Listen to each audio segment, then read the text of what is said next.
নমস্কার। সাপ্তাহিক রাশিফল নিয়ে আলোচনা করব। সাপ্তাহিক রাশি বলতে 18ই ডিসেম্বর টু 24শে ডিসেম্বর সারা সপ্তাহটা কী কেমন যায় তার আগে গ্রহের সিচুয়েশনের বলে রাখি।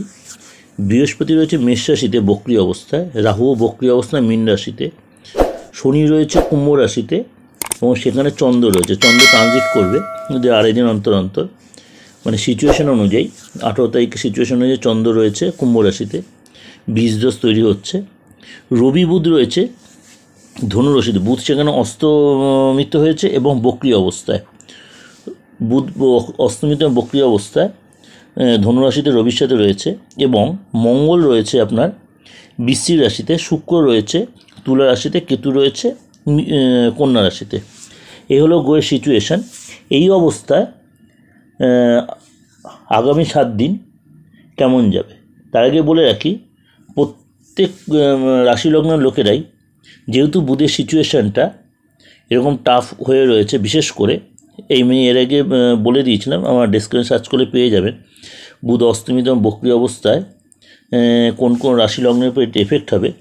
আমি বলছি সব রাশির লোকেরাই, যদি আপনার বাচ্চাটে বুধের সিচুয়েশান খারাপ থাকুক বা ভালো থাকুক, এই কটা দিন অন্তত বুধের মন্ত্রটা জপ করুন এবং পারলে গণেশের পুজো, প্রত্যেক বাড়িতে কম বেশি আশা করি গণেশের মূর্তি বা গণেশের ছবি রয়েছে, অবশ্যই গণেশের পুজো করবেন মোদক বা লাড্ডু দিয়ে এবং দূর্বা দিয়ে।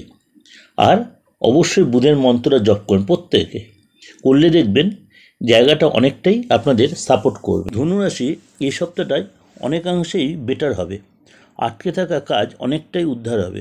কারোর কাছ থেকে কিছু পাওয়ার থাকলে, যদি কোনো অনেক দিন ধরে আটকে আছে এরকম কিছু থাকলে বারবার তাই নক করলে তাহলে কিন্তু সেটা অনেকাংশে আপনার রিকভারি হবে।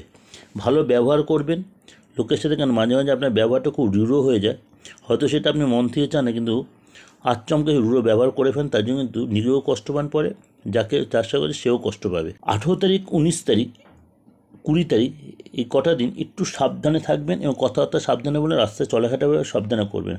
ভুল ডিসিশানে কোনো কাজ আটকে যেতে পারে, ভুল ডিসিশানে বা ভুল চিন্তা ভাবনা কোনো কাজ, ভুল ডিসিশান বা ভুল চিন্তানে কোনো কাজ আটকে যেতে পারে। আপনার অর্থ আসতে পারে। গুরুজনদের সাথে বিহেভিয়ার ঠিক রাখবেন, তাহলে কিন্তু আপনি তাদের কাছ থেকে অনেক সহযোগিতা পাবেন।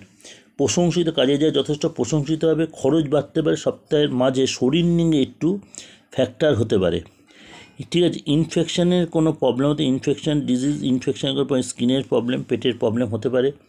কাজে যায় ছোটোখাটো কোনো সমস্যা হলেও সেটা পরে মিটিয়ে যাবে। ব্যবসায় কর্মচারী বা মেশিন রিলেটেড কোনো প্রবলেম, যদি আপনার প্রোডাকশানের কোনো ব্যবসা হয়, তার মেশিন বা কর্মচারী থেকে কোনো প্রবলেম হওয়াতে ঠিকমতো মাল সাপ্লাই দিতে পারবেন, তার জন্য ইয়ের সাথে আপনার কাস্টমারের সাথে একটু বনিবনার অভাব হতে পারে। এবং আপনার বিশেষ করে আপনার লাইফ পার্টনারের সাথে কোনো বাদ বিবাদ হতে পারে। এগুলো অর্থাৎ মুখের ভাষা কন্ট্রোলে রাখবেন, যতটা না বললেন না ততটাই করবেন। এবং সন্তান নিয়ে আপনার একটু টেনশন থাকতে হবে সপ্তাহের শেষের দিকে। যাই হোক, এগুলো কিন্তু সবই ওভারঅল ডিসকাশন করছি, সবই যে একদম 100% মিলবে তা নয়। ভালো অবশ্যই লাগবে, অবশ্যই মিলবে। ভালো লাগলে অবশ্যই লাইক করবেন, সাবস্ক্রাইব, নোটিফিকেশনটা অন করবেন, যত পারেন লোকেকে শেয়ার করবেন। নমস্কার, সবাই ভালো থাকুন।